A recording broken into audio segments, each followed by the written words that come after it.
목사님과 하심으로 새벽 예배를 시작하겠습니다.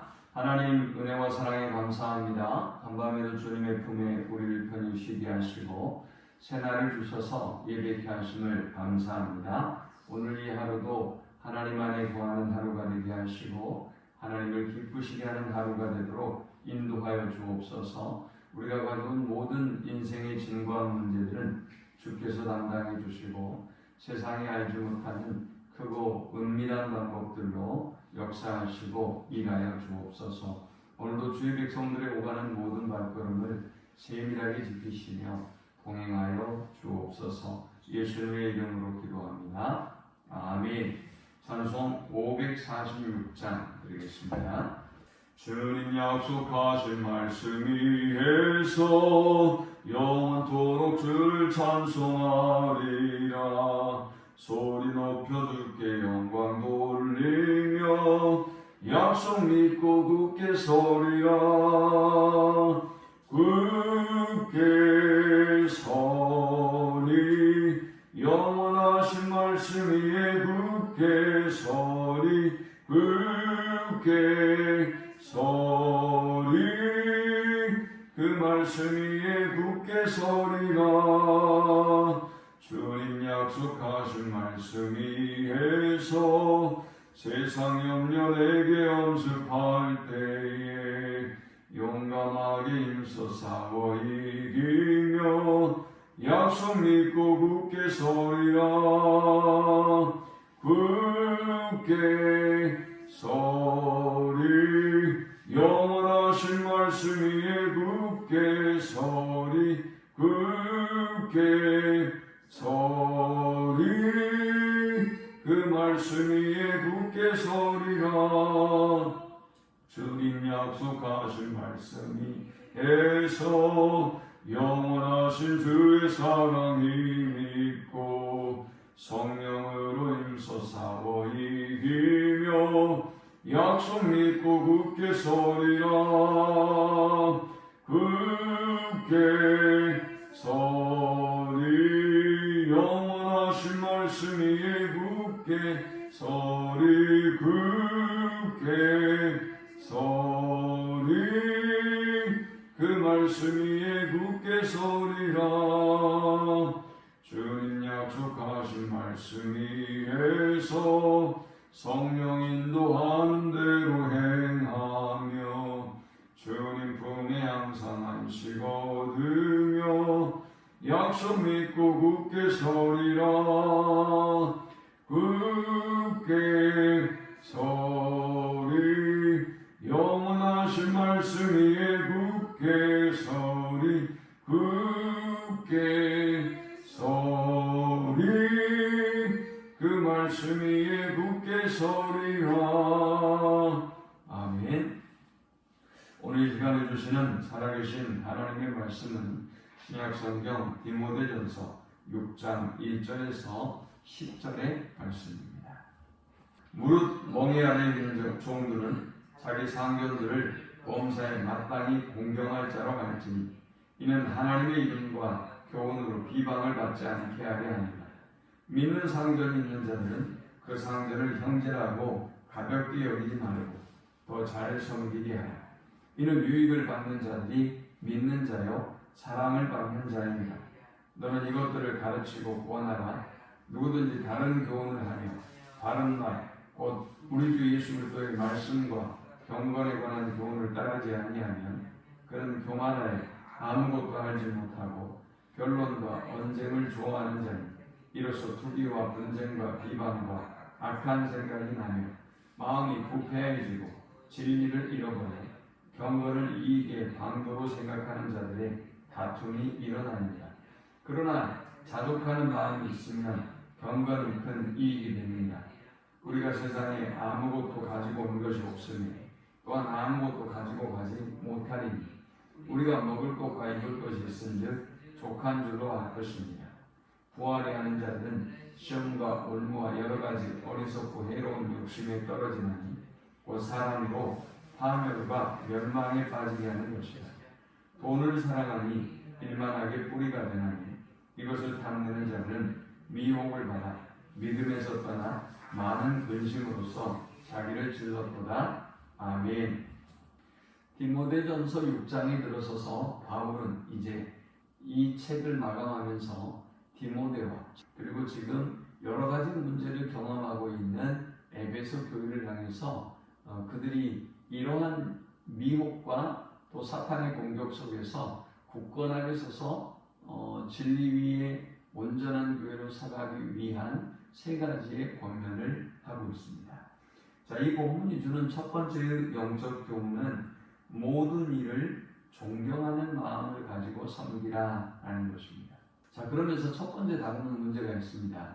복음이 전해지면서 모든 그 시대의 변화들이 일어나기 시작하는데 남자와 여자와의 관계가 바뀌기 시작했고 종과 상전과의 문제가 바뀌기 시작합니다.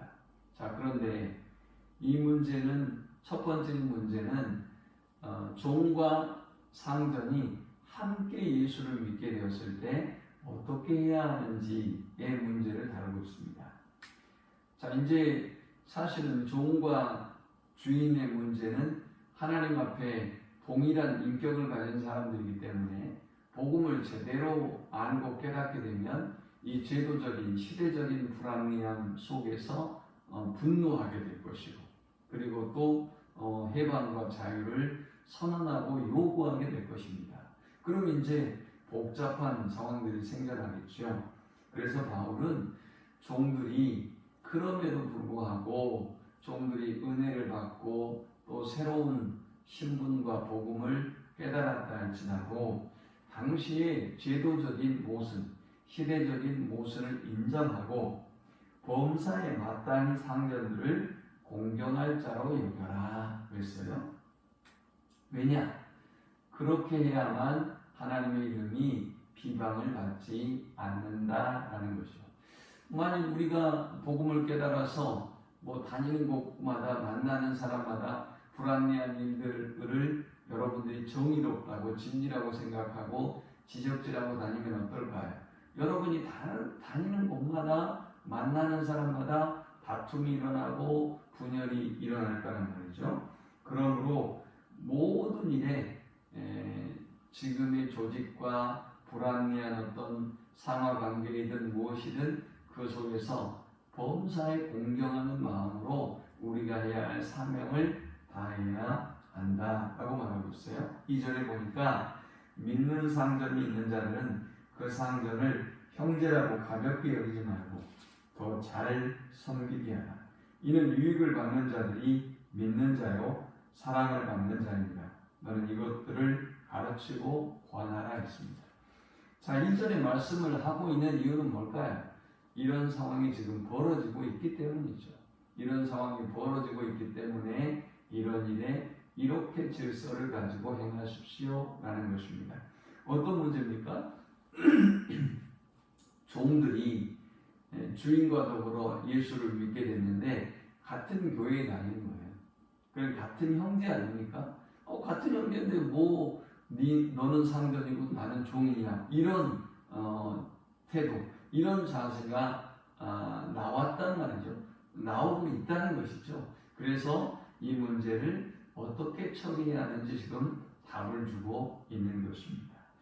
모든 일에 우리가 바라보건대 이건 좀 불합리한데 이건 말씀과 맞지 않는 것 같은데 이런 불합리함과 어떤 사회적인 그런 모순이 우리에게 느껴져도 우리가 가져야 될 태도는 항상 존경하는 마음으로 우리에게 주어진 그 직무에 최선을 다하는 삶을 살아야 한다라는 것입니다. 두 번째 우리가 이 본문을 통해서 얻을 수 있는 영적 교훈은 오직 말씀과 경건에 대한 교훈을 따르라라는 것입니다. 자, 다른 교훈을 따르게 되면 어떻게 되느냐? 아까 유대율법주의, 이 에베소 교회를 혼란하게 만드는 유대율법주의와 그리고 그릇된 신화와 그릇된 사상에 빠지게 되면 어떤 결과가 나오느냐? 4절에 보니까 교만하여 그랬어요. 교만해집니다. 아무것도 알지 못하고 변론과 언쟁을 좋아하는 자니 있어요. 여러분이 정말 복음을 깨닫고 복음 안에 서면 그 사람들 주변에는 언론과 언쟁과 변론이 많지 않아요. 항상 은혜가 넘치고 감사가 넘치고 그 말씀이 주시는 그 은혜와 감격을 누리는 삶을 살아가죠. 그러나 복음을 제대로 깨닫지 못하는 사람들 보면 늘 논쟁이 있고 늘 언쟁이 있어요. 늘 자신을 변론하고 자기 주장에 분주해요. 또 이로써 투기와 분쟁과 비방과 악한 생각이 나며 있어요. 점점 더 악해지고 타락해가는 모습을 볼 수 있어요. 이 사람들은 가는 곳마다 투기가 일어나고 가는 곳마다 분쟁이 일어나고 가는 곳마다 비방과 그 악한 생각이 드러나게 되어 있어요. 그들의 마음은 5절에 부패하고 그들은 진리를 잃어버리게 됩니다. 경건을 이익의 방도로 생각하는 자들의 다툼이 일어나느니라 그랬는데 이제 하나님도 버리고 믿음도 버리고 착한 양심도 버리기 때문에 신앙이라고 하는 것, 직분이라고 하는 것, 이 모든 것들도 그냥 내 이익, 내 사회적인 이익, 나의 유익을 위한 도구와 방도에 지나지 않고 그렇기 때문에 십자가를 지고 주님을 뒤따르고 주님의 영광을 위하여 살기보다는 가는 곳마다 만나는 사람마다 다툼이 일어날 수밖에 없다는 것입니다. 자, 이러한 영적인 타락을 막기 위해서 우리가 해야 할 일이 무엇입니까? 오직 말씀과 경건에 대한 교훈을 따르고 오직 말씀을 선포하는 일에 힘써야 한다라는 것입니다. 이 본문이 주는 세 번째 영적 교훈은 자족하는 마음으로 경건 생활에 힘쓰라라는 것입니다. 왜 우리가 자족하는 마음을 가져야 하는 것일까요? 그것이 우리의 경건 생활에 유익이 되기 때문입니다. 우리가 욕심에 사로잡히게 되면 어떻게 되는 것일까요? 우리는 저 10절의 말씀처럼 돈을 사랑하니 일만하게 뿌리가 되나니 이것을 탐내는 자들은 미혹을 받아 믿음에서 떠나 많은 근심으로써 자기를 찔렀도다 했어요. 날마다 주신 것이 하나님의 은혜임을 알고 날마다 자족하는 마음으로 감사하며 살아가는 사람은 언제나 은혜가 넘치는 삶을 살아갈 수가 있어요. 그러나 탐심이 사로잡히고 물질이 사로잡히게 되면 감사보다는 근심이 많고요. 그 근심과 염려가 결국은 자기를 자해해요. 그래서 믿음에서 떠나도록 만들어 버리는 것입니다. 그러므로 바울은 물질에 관해서 우리에게 세 가지를 권면합니다. 우리가 왜 자족하는 마음을 가져야 되느냐? 첫 번째, 아무것도 가지고 오는 것이 없으니 아무것도 가지고 가지 못할 일이 있습니다. 사실 우리가 자족해야 하는 이유는 아무것도 가지고 온 것이 없어요. 또 아무리 욕심을 내고 아무리 여러분들이 이 땅에서 많은 걸 누린다 할지라도 가지고 갈 수가 없어요. 그런 존재이기 때문에 오늘 우리에게 주어진 여건과 환경과 상황들에 감사하고 그리고 지금 있는 모든 것으로 만족을 누리는 삶을 살아야 한다라는 것입니다. 왜 우리가 자족해야 하냐? 9절에는 보니까 부활해 하는 자들은 시험과 올무와 여러 가지 어리석고 해로운 욕심에 떨어지나니 곧 사람으로 파멸과 멸망에 빠지게 하는 것이라 했습니다. 자꾸만 은혜에 구하고 말씀에 구하고 성령으로 충만하는 삶을 갈구하기보다 저 세상의 사람들처럼 돈에만 물질에만 세상의 성공에만 우리가 마음을 쏟고 살아가면 어떤 상황이 벌어지느냐? 시험과 올무에 빠지게 되고요. 해로운 욕심에 떨어져서 결국은 파멸과 멸망에 이르게 되기 때문에 우리가 자족하는 마음을 가져야 한다라는 것입니다. 또 10절에는 돈을 사랑하니 일만하게 뿌리가 되나니 이것을 탐내는 자들은 미혹을 받아 믿음에서 떠나 그랬어요. 탐심은 골로새서에 보니까 탐심은 곧 우상 숭배니라 그랬죠. 탐심이 우상 숭배예요. 우리가 현대인들을 보면 물질을 신처럼 여겨요. 사실 물질이 우리를 보호해요. 물질이 우리를 영광스럽게 만들어요. 물질이 우리에게 안전과 평안과 건강을 준다고 하는 사고에 사로잡혀 있어요. 그러니까 돈은 곧 힘인 거죠. 현대에 우리가 그런 사고를 가지고 살고 있기 때문에 하나님을 향한 열망과 사모함보다는 돈에 대한 열망과 사모하는 마음에 우리가 사로잡혀 있고, 그러다 보니 그 근심, 그 욕심이 우리를 찔러서 믿음에서 파선하도록 만들어 버리는 것입니다. 그러므로 오늘 자족하는 마음을 갖고 자족하는 삶에 힘쓰고 자족하는 삶이 우리의 경건 생활에 유익이 된다는 것을 알고 자족함으로 감사하고 자족함으로 행복을 누리고 자족함으로 영원을 사모하는 삶을 사는 우리 모두가 되기를 축원합니다. 하나님 감사합니다. 귀한 말씀을 통해서 은혜 받고 깨닫습니다. 헛된 욕심, 탐심에 사로잡혀 살지 않게 하시고 하나님의 은혜를 알고 합당한 영광을 하나님께 돌리며 하나님께 감사의 삶을 살아가는 저들이 되도록 인도하여 주옵소서. 오직 하나님의 말씀만 붙잡고 경건 생활에 참념한 믿음의 사람들이 되게 하여 주옵소서. 예수님의 이름으로 기도합니다. 아멘. 지금은 우리 주 예수 그리스도의 크신 은혜와 성부 하나님의 그 크신 사랑과 성령의 노고 교통 충만케 하신 오직 하나님의 말씀 안에 거하고 하나님이 주신 은혜에 감사하며 하나님께 영광을 돌리는 삶을 살기를 소망하는 모든 주의 백성들의 머리 위에 이제부터 영원토록 함께 있을지어다. 아멘.